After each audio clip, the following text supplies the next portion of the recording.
millimeter of space. It's, everything in here from the micro projectors that basically shoot light into the waveguides, right? It's a special type of display system. I mean, these aren't normal displays like you have in a phone or a TV or computer, like the type of displays that people have been building for decades. It's a waveguide system. The projector that's shooting light basically goes into these nano-etchings across the waveguide that are what catches and creates the holograms.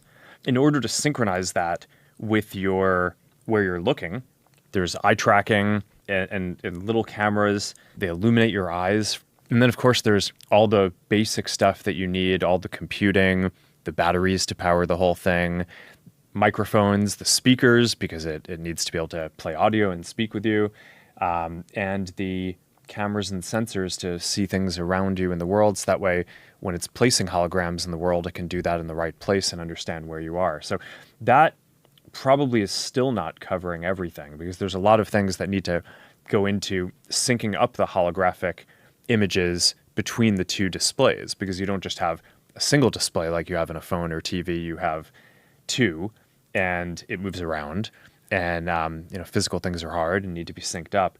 There's also the radio that has to communicate with your other computing devices to do heavier computing, and the wrist-based neural interface that you probably got to try out.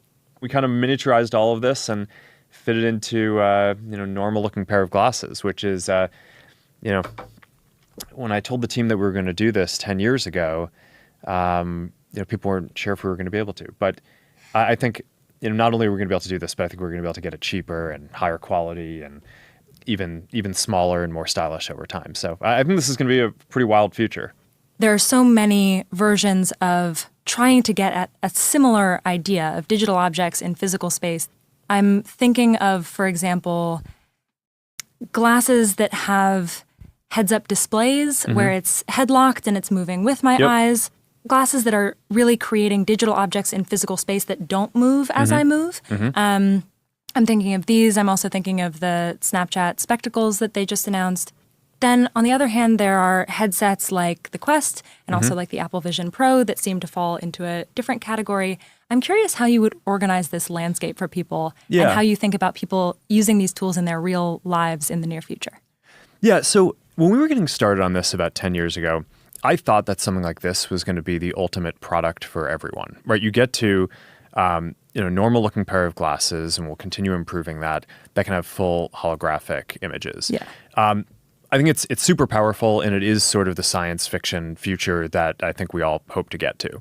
On the journey, we took a few other approaches as well to help us develop towards that, including building glasses that don't have displays to try to learn. Just take a stylish pair of glasses today and put as much technology into it as you can, but really focus on the form factor. And that's the Ray-Ban Meta glasses, and it's doing really well. And initially, we thought that was sort of intro product for us to learn how to build this. But one of the things that's clear now is you're going to be able to make that product a lot more affordable than this, probably permanently. So I actually think that there are going to be a bunch of different of these paths that we've taken are going to be kind of permanent product lines that people will choose. I think you'll see displayless glasses like the Ray-Ban Metas continue to get better and better, great for AI, no display, but you can talk to it.